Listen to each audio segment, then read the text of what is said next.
Imagine spending a leisurely afternoon by your own pool, only to be suddenly accused of trespassing solely because of your appearance. What unfolds next at Magnolia Creek is not only shocking, it ultimately transforms an entire community. The late afternoon sun shimmers on the still water of the pool at Magnolia Creek Residences, a peaceful apartment complex in Austin, Texas. Here, Jordan Lacer, a 32-year-old software engineer, relaxes on a poolside lounger, savoring a rare moment of calm that his demanding career seldom permits. Having just completed a major project, he decides to reward himself with some much-needed downtime. Jordan settles in with a good book and an occasional sip of ice-cold lemonade, creating a scene that is both tranquil and nearly idyllic. However, the serenity is abruptly disturbed when he hears the sound of approaching footsteps. Glancing up from his book, he sees a woman in her mid-50s, distinguished by her meticulously styled blonde hair, oversized sunglasses, and an unmistakable air of self-importance. Although Jordan has seen her around the complex before, they have never exchanged words. Without any delay, the woman strides directly toward him, her face a mixture of confusion and suspicion. At first, Jordan considers that she might be in need of help. In a sudden shift, her expression dispels any hint of goodwill. "Excuse me," she says in a sharp tone. "Do you live here?" Taken aback by the bluntness of the question, Jordan hesitates only for a moment before replying evenly, "Yes, I do." He straightens his posture, waiting for her next move. "Really?" she presses, narrowing her eyes. "I've never seen you before. Are you sure you're not visiting someone?" Although the insinuation stings, Jordan remains composed. "I live in apartment 304, he explains calmly. "I've been here for 2 years. His response, however, does not seem to satisfy her. "If that's true, then you should have your key card. Let's see it," she demands, her tone jarring. Jordan feels his chest tighten as he contemplates his next words. Refusing to allow her to dictate the course of his afternoon, he replies in a steady voice, "I'm not obligated to show you anything. If you have an issue, feel free to contact management." Her face flushes with indignation as she snaps, "I will. I'm going to call security right now," while pulling her phone from her bag. With a sigh, Jordan leans back into his chair. He is in no mood for unnecessary drama. Yet it appears he has little choice. A few other residents lounging by the pool begin to notice the commotion. Some exchange puzzled glances, while others subtly retrieve their phones. The tension in the air increases with every passing second. Jordan maintains his steady gaze, determined not to be rattled, confident that he is in the right. As the woman steps aside to make her call, her voice rises in volume, clearly intended for all nearby to hear. Jordan cannot help but wonder how far she intends to go as the attention from other residents mounts. The stage is now set for a confrontation that neither Jordan nor the onlookers will soon forget. The woman's voice carries across the pool area as she speaks into her phone with a tone dripping with self-righteous authority. "Yes, I'm at the pool, and there's someone here who shouldn't be," she declares. "No, he says he lives here, but I've never seen him before. I need someone to come down immediately." The weight of dozens of eyes presses upon Jordan, and it becomes clear that the onlookers are not simply watching, they are processing the scene. Some look uncomfortable, others curious, and a few are openly disapproving. A young couple seated on the far side exchange whispered comments, while an older man in swim trunks shakes his head disapprovingly. Yet no one intervenes. Emboldened by the lack of interruption, the woman turns back to Jordan. "You could have avoided all this if you'd just shown me your key card," she says, folding her arms as if she has already won the battle. Jordan meets her gaze with an unreadable expression and calmly replies, "I don't owe you anything." His straightforward response appears to further enrage her. In a low mutter, audible to him and a few nearby bystanders, she adds, "People like you think you can do whatever you want." Though Jordan feels the sting of her words, he is not naive enough to let her bait him into a heated argument. Instead, he shifts his gaze back to his book, flipping a page as if her words were mere background noise. Minutes later, a uniformed security guard appears at the entrance to the pool area. The young guard, likely in his mid-20s, surveys the scene with an expression of uncertainty. The woman wastes no time. She waves him over enthusiastically and proclaims, "Officer, thank goodness you're here," while gesturing dramatically toward Jordan. This man refuses to leave. He claims he lives here, but I'm certain he doesn't. He wouldn't even show me his key card. The guard approaches Jordan, who sets his book aside and stands up, his presence both calm and authoritative. I do live here, Jordan states firmly. I'm in apartment 304. You can check with management if you need to. The guard hesitates, glancing between Jordan and the woman, before finally asking, Sir, do you have your key card with you? Reaching into his pocket, Jordan produces his wallet and flips it open. Inside, he reveals not only his key card, but also his driver's license, which clearly displays the same address as Magnolia Creek residences. Here you go, he says, holding it up for the guard's inspection. The guard nods, his face flushing slightly as he verifies the information. That checks out, he concedes, returning the items. Sorry for the trouble, sir. In disbelief, the woman retorts, Wait, you're just going to take his word for it? The guard, now more resolute, responds, Ma'am, he provided the necessary proof. There is nothing more to discuss. At this point, the silent crowd that had been observing the situation begins to stir. A few people murmur among themselves, and the young couple from earlier offers Jordan a small nod of approval. Yet, before the tension can fully subside, an unexpected voice rings out from the far side of the pool. Enough is enough. The interjection causes every head to turn toward a new figure, a neighbor whose intervention is about to change the course of the confrontation. This new voice belongs to an older woman, perhaps in her late 60s, who has been quietly observing the entire episode from her poolside chair. Dressed in a floral sundress and a wide-brimmed hat, she rises with a confidence that demands attention. Excuse me, she says firmly as she steps toward the small crowd. This isn't the first time this has happened, and I think it's about time someone said something. The woman who had been accusing Jordan spins around, clearly caught off guard. I'm sorry, I don't know what you're talking about, she says defensively. Oh, don't play coy, Eleanor, the neighbor shots back, her voice sharp enough to cut through the thick tension. You have been harassing people in this complex for months, and we're all tired of it. Just last week you accused the delivery driver of loitering because he was taking a lunch break in his truck, and let's not forget the time you called the cops on the college kids moving into their apartment simply because they looked suspicious. The accusing woman's face reddens and she opens her mouth to protest. However, Eleanor continues undeterred. And now, calling security on a man who has done nothing wrong, simply because you don't recognize him, is utterly embarrassing. A ripple of murmurs spreads through the onlookers. Some nod in agreement, while others appear visibly uncomfortable. The focus has now shifted entirely away from Jordan and onto the instigator. Even the security guard, clearly out of his depth, shifts uncomfortably but refrains from further involvement. For his part, Jordan remains silent, allowing Eleanor to take charge of the situation. He can feel the tide turning, and it is a relief to witness someone else standing up against such blatant injustice. Do you even know how ridiculous you look right now?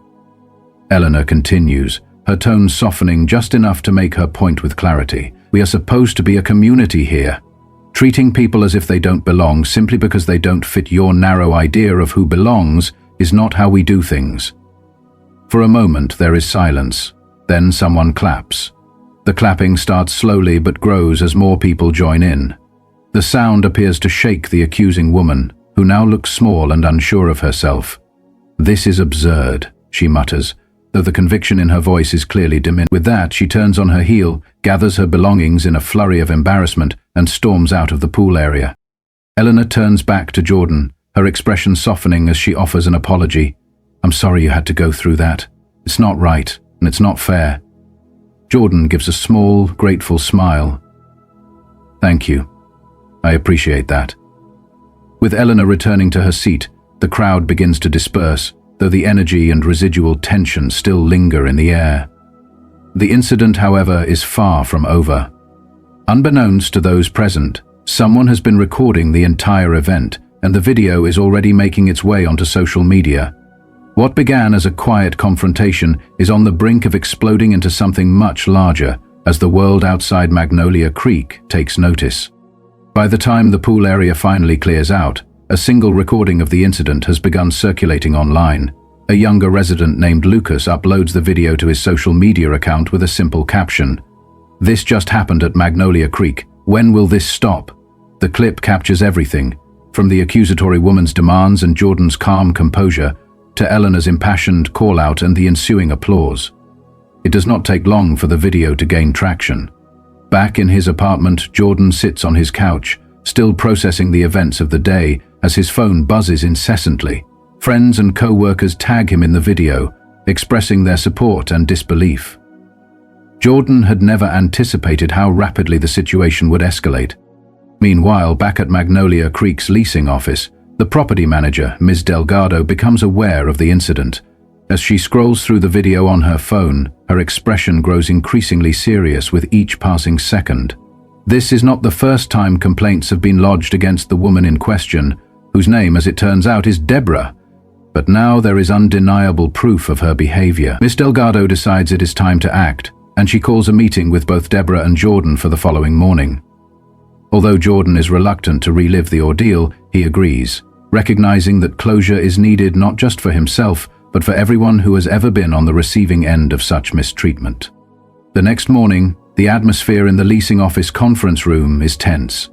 The three, Deborah, Jordan, and Miss Delgado, sit across from one another. Deborah appears far less confident than she did the previous day.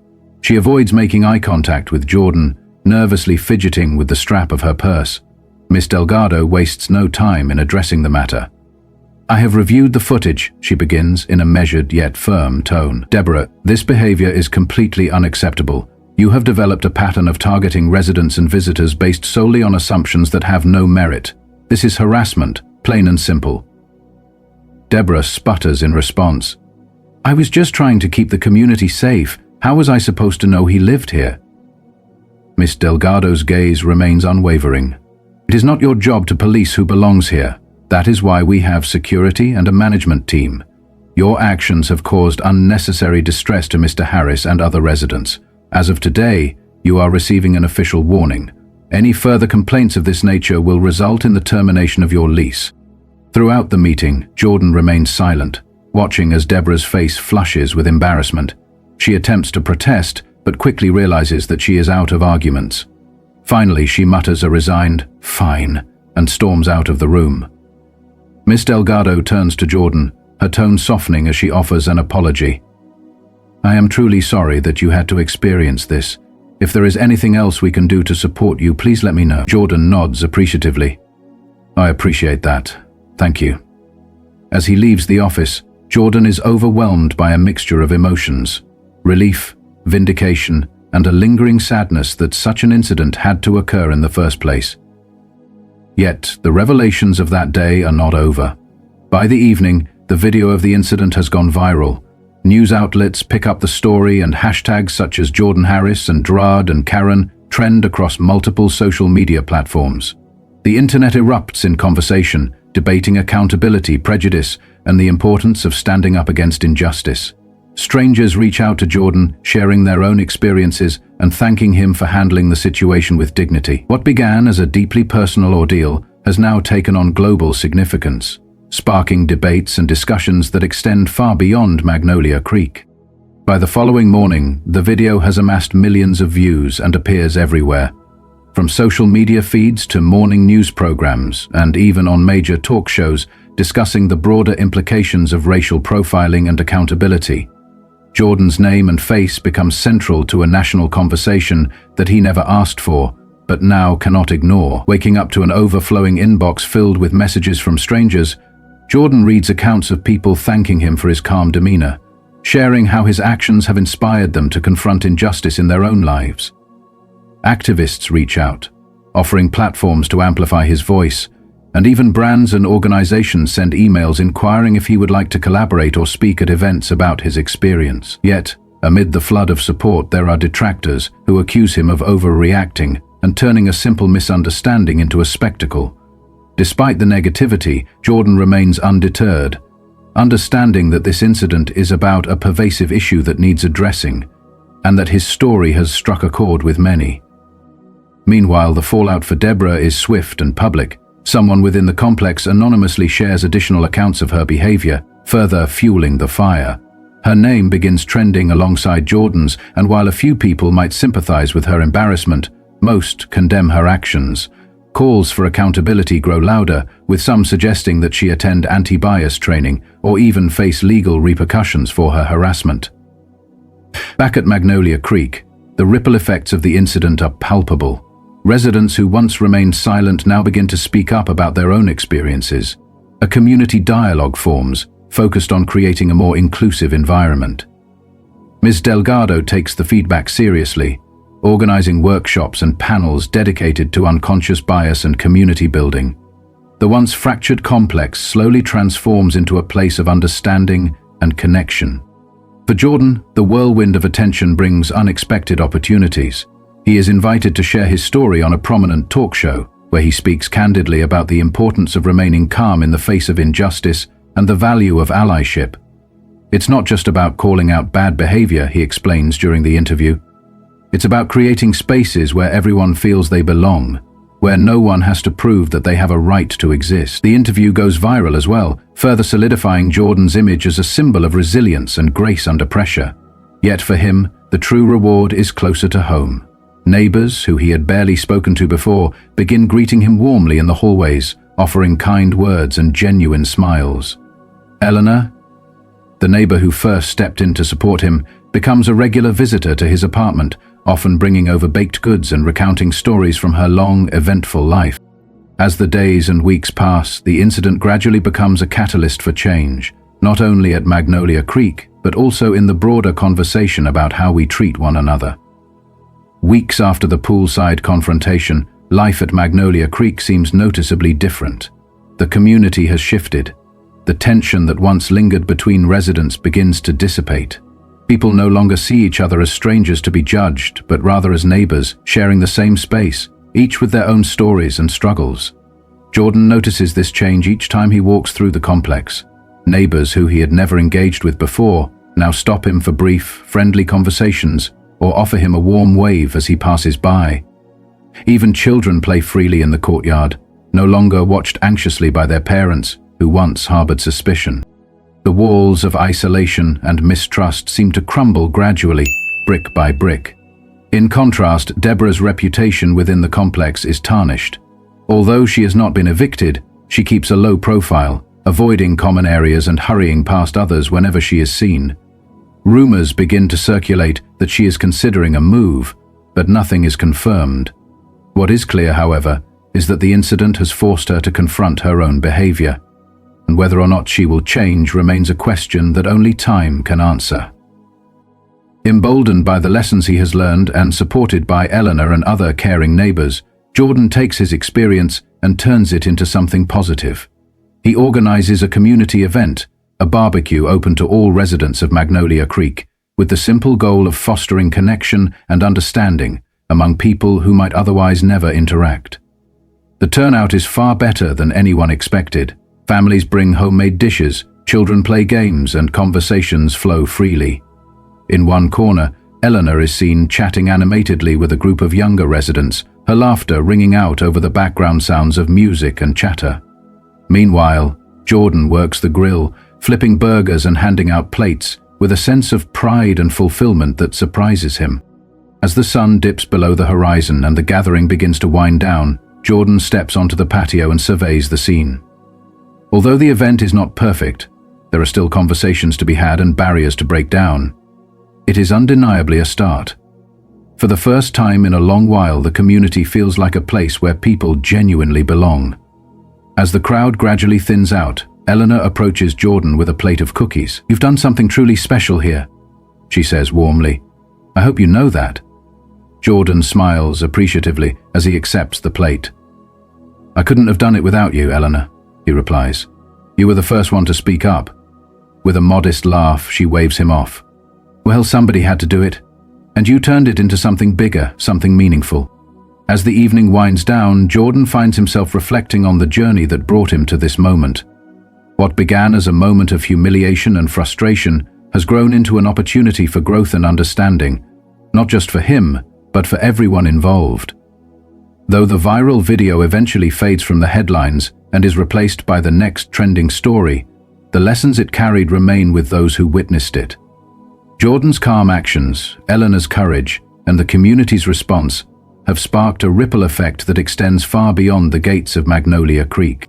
The story of Magnolia Creek reminds us that standing up against prejudice is not simply about confrontation. It is about building bridges, creating dialogue, and fostering spaces where everyone feels safe and valued. Small actions can lead to big changes, but it all starts with the courage to say, "This isn't right." If this story has moved you, then let us keep the conversation going. Share your thoughts, your experiences, and your ideas for creating a more inclusive world. And remember to subscribe for more stories that inspire, challenge, and bring us closer together. In the aftermath of that fateful day at the pool, the community of Magnolia Creek embarks on a journey of transformation. The incident, now etched in the collective memory of its residents, becomes a turning point, a catalyst for introspection and change. Neighbors who once felt isolated now find strength in unity. Conversations that once simmered beneath the surface come to the forefront, and long-standing prejudices are confronted head-on. Through community meetings, neighborhood gatherings, and informal chats over shared meals, residents begin to realize that their diversity is not a source of division, but a strength to be celebrated. Jordan's story spreads far and wide, igniting debates on national television and across social media platforms. People from all walks of life weigh in on the issues of bias and accountability, drawing parallels between his experience and their own. Activists and community leaders begin to use Magnolia Creek as an example of how even the smallest acts of courage can spark a movement. The dialogue that emerges is nuanced and deeply reflective. Discussions about systemic injustice intertwine with personal narratives of struggle and resilience. As the community continues to heal, Magnolia Creek transforms into a model for inclusive living. Workshops on unconscious bias, cultural sensitivity, and community building are organized, with the aim of educating residents and fostering mutual respect. These initiatives are not met without challenges, as old prejudices die hard and new ideas often encounter resistance. Yet, each small victory, whether it is a hesitant smile shared between neighbors or a heartfelt conversation about lived experiences, serves as a testament to the transformative power of empathy and understanding. Throughout this ongoing transformation, Jordan remains at the heart of the change. Invited to speak at local schools, community centers, and even larger forums, he shares his experience with candor and humility. His speeches highlight the importance of remaining calm in the face of injustice and emphasize that true strength lies in the ability to listen and understand. Jordan often recalls that fateful day at the pool as the moment that reshaped not only his life, but the lives of everyone at Magnolia Creek. He speaks about the significance of unity, urging people to look beyond superficial differences and to embrace the diverse tapestry of human experience. Eleanor, too, becomes a symbol of courage and resilience.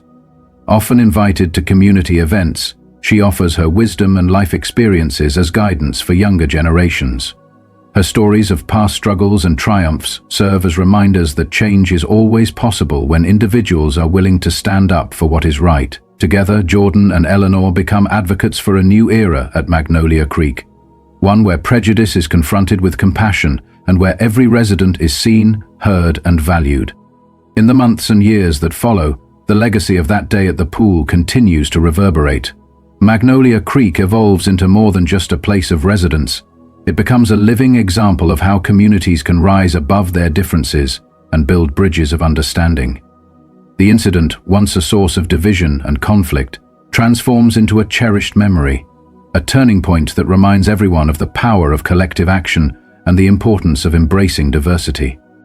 As we reflect on the story of Magnolia Creek, we are reminded that every act of courage, no matter how small, has the potential to spark monumental change. Standing up against prejudice is not merely about pointing out what is wrong. It is about actively participating in the creation of a better, more inclusive world. It is about challenging the status quo and, in doing so, inspiring others to take similar actions in their own communities.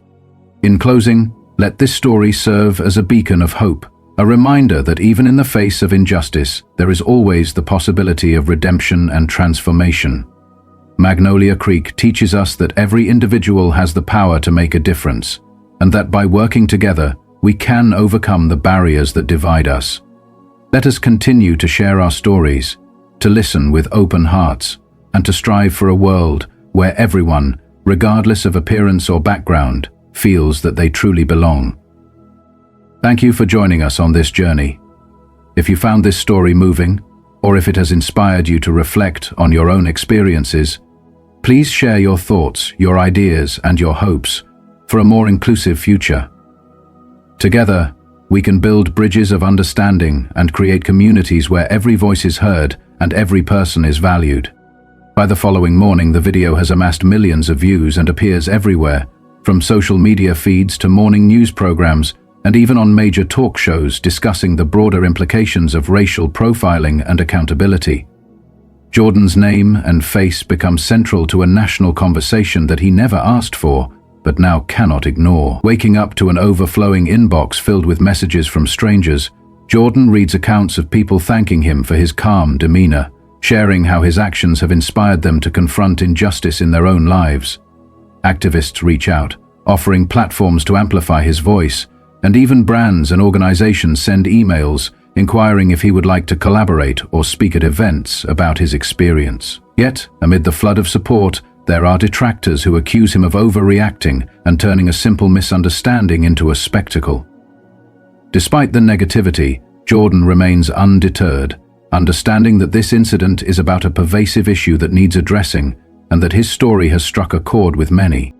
Meanwhile, the fallout for Deborah is swift and public. Someone within the complex anonymously shares additional accounts of her behavior, further fueling the fire. Her name begins trending alongside Jordan's, and while a few people might sympathize with her embarrassment, most condemn her actions. Calls for accountability grow louder, with some suggesting that she attend anti-bias training or even face legal repercussions for her harassment. Back at Magnolia Creek, the ripple effects of the incident are palpable. Residents who once remained silent now begin to speak up about their own experiences. A community dialogue forms, focused on creating a more inclusive environment. Ms. Delgado takes the feedback seriously, organizing workshops and panels dedicated to unconscious bias and community building. The once fractured complex slowly transforms into a place of understanding and connection.